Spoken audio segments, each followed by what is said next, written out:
जय हिंद। तो दोस्तों, हम लोगों ने पिछले वीडियो में आयु चैप्टर के टाइप 19 तक पढ़ चुके थे और आज हम लोग पढ़ेंगे टाइप 20। अगर आप लोगों नए हैं तो अगर आप पहला क्लास से देखना चाहते हैं तो पहला टाइप से, तो सारे टाइप का जो क्लास है उसका हमने एक प्लेलिस्ट बना रखा है। तो उस पर आप मेरे चैनल पर जाइए और प्लेलिस्ट में जाइए, उसमें सारे टाइप यानी क्लास बाय क्लास आप लोगों को आयु का चैप्टर मिल जाएगा पढ़ने के लिए। ठीक है, तो चलिए क्वेश्चन पर चलते हैं। क्वेश्चन नंबर 1 है, 5 वर्ष बाद ए तथा बी की आयु का अनुपात 3:4 होगा। ठीक है, वर्तमान में इनकी आयु का अंतर 8 वर्ष है, तो प्रत्येक की वर्तमान आयु बताएं। तो देखिए, ये क्वेश्चन जो है टाइप 19 में पढ़ाए हुए थे, तो उसमें केवल था कि 5 वर्ष पहले का था और इसमें दे दिया है अब 5 वर्ष बाद का। तो चलिए क्वेश्चन को हल करते हैं।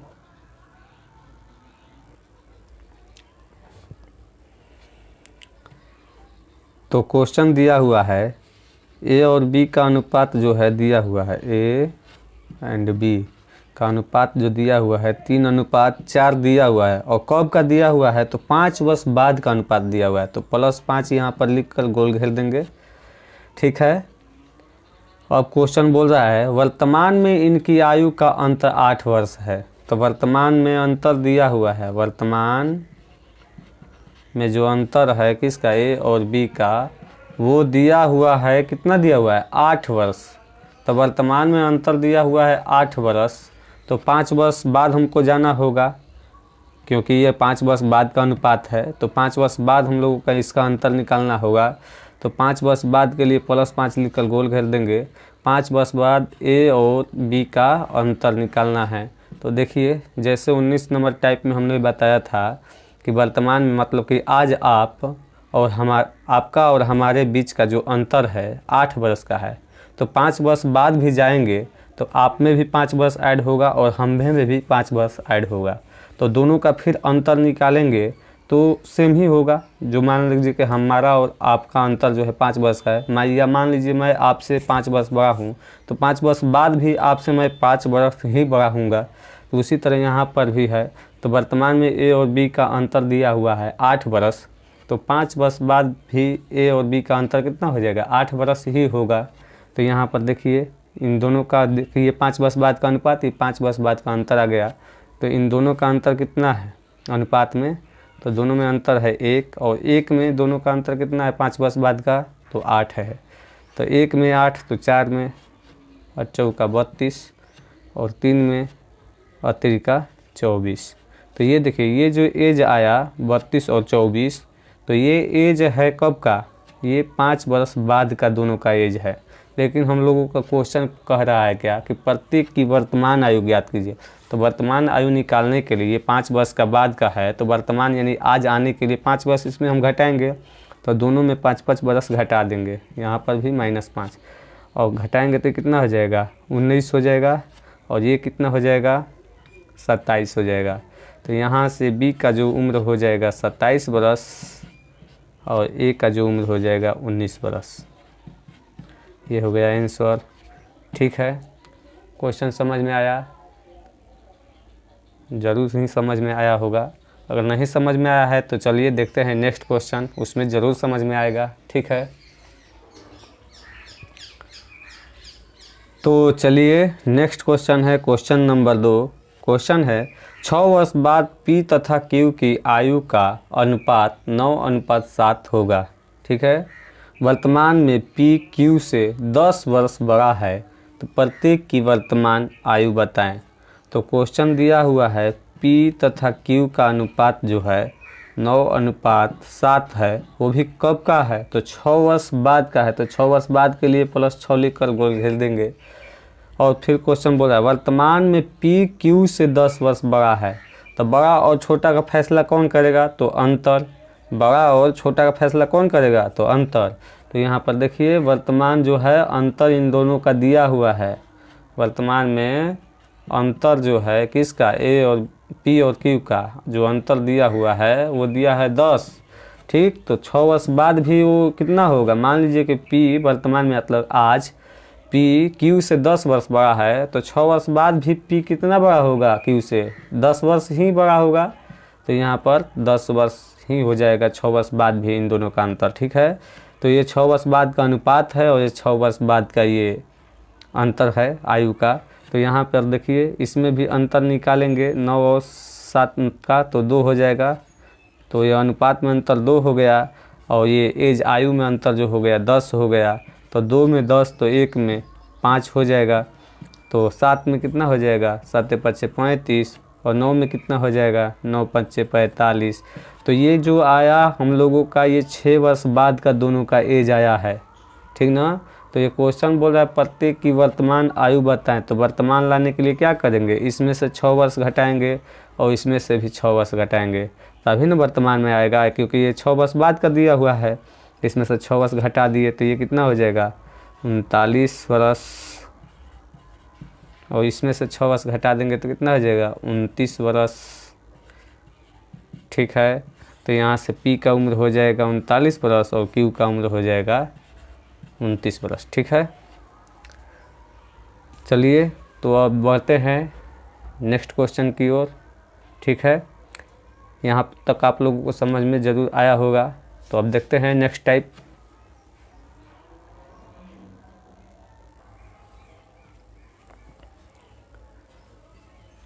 तो चलिए नेक्स्ट टाइप है टाइप 21 और क्वेश्चन नंबर 1।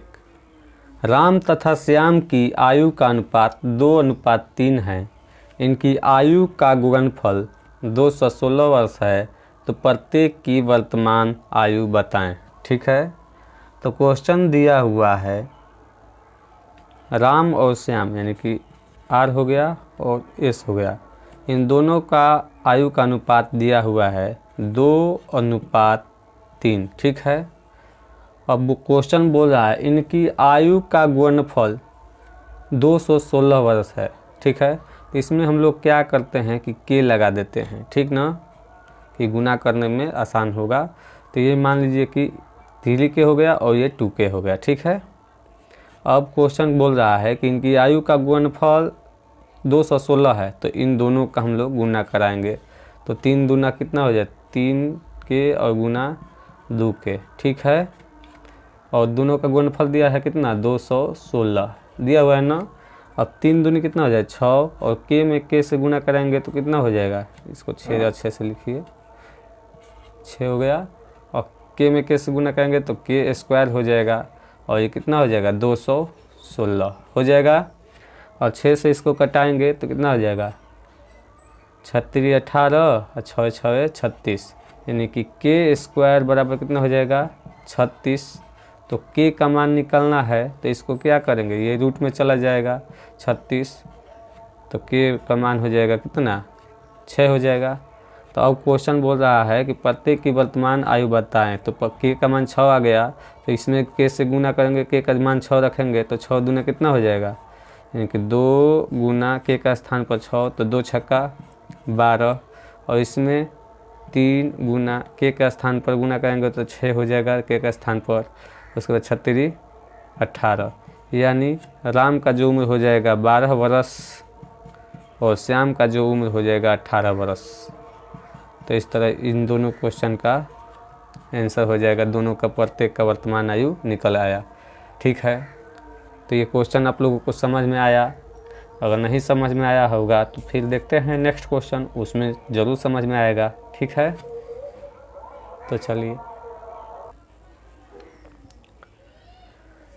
तो चलिए नेक्स्ट क्वेश्चन है क्वेश्चन नंबर 2। ए बी और सी की आयु का अनुपात 2:3:5 है। ठीक है, इनकी आयु का गुणनफल 3750 है। तो प्रत्येक की उम्र बताएं। ठीक है, देखिए क्वेश्चन दिया हुआ है A:B:C, इन तीनों का जो अनुपात दिया है 2:3:5। ठीक है, तो इन सभी में k लगा देते हैं सुविधा के लिए अपने। ठीक है, k लगा दिए। अब इन तीनों का जो देखिए गुणनफल दिया हुआ है, इनकी आयु का गुणनफल कितना है 3750 यानी 3750 दिया हुआ है। तो देखिए इनका गुणनफल कितना हो जाएगा, 2 के गुना 3 के और गुना 5 के, इन तीनों का गुणनफल हो गया। और दिया हुआ है कितना, 3750, इतना दिया हुआ है। ठीक है, यहाँ तक तो आप लोगों को एकदम बिल्कुल समझ में आया होगा।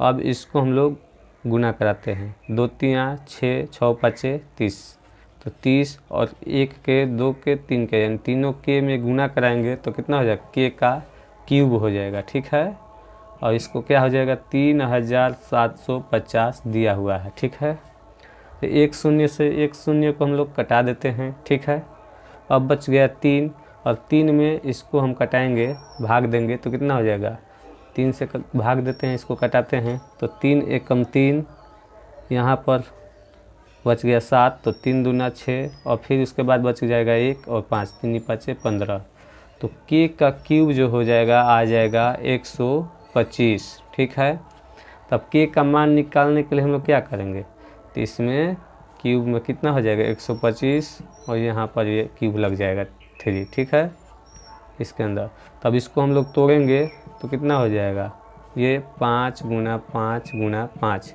ठीक है, तो ये 3 का टूट गया, यहाँ पर पेयर बनेगा, तो के का मान कितना हो जाएगा, ये 3 का पेयर 1 निकल के बाहर आ जाएगा, तो के का मान हो जाएगा 5। तो यहाँ से ए का मान ए का उम्र हो जाएगा 5 दूना 10, के का मान भरेंगे तो यहाँ पर के का मान 5 रखेंगे तो 5 दूना 10 वर्ष हो जाएगा ए का उम्र। बी का उम्र 5 3 15 वर्ष हो जाएगा, और सी का उम्र जो है 5 में 5 से गुना करेंगे तो 5 5 25 वर्ष हो जाएगा। ठीक है, ये 25 है, तो यहाँ से इन तीनों का मान निकल के आ जाएगा, ये हो जाएगा आंसर। ठीक है, तो आप लोगों को ये क्वेश्चन समझ में आया होगा। ठीक है, मुझे आशा ही नहीं पूरा विश्वास भी है कि आप लोगों को ये क्वेश्चन समझ में आया होगा।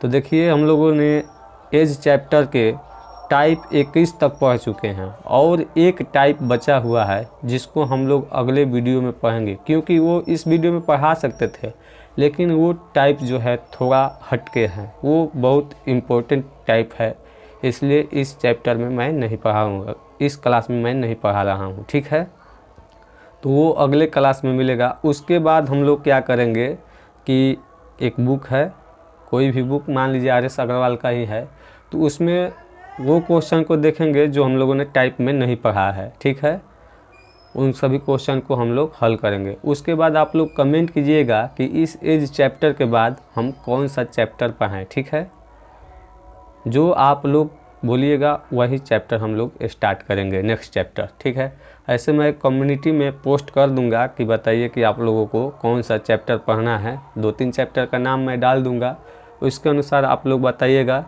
कि कौन सा चैप्टर को स्टार्ट करें नेक्स्ट में। ठीक है, अगर उस चैप्टर मान लीजिए कि आप लोगों का कोई उसमें चैप्टर का नाम नहीं है, तो आप लोग उस कम्युनिटी में कमेंट करके बताइएगा कि कौन सा चैप्टर पढ़ाया जाए। ठीक है, तो चलिए मिलते हैं नेक्स्ट क्लास में। वो आज के लिए बस इतना ही। ठीक है।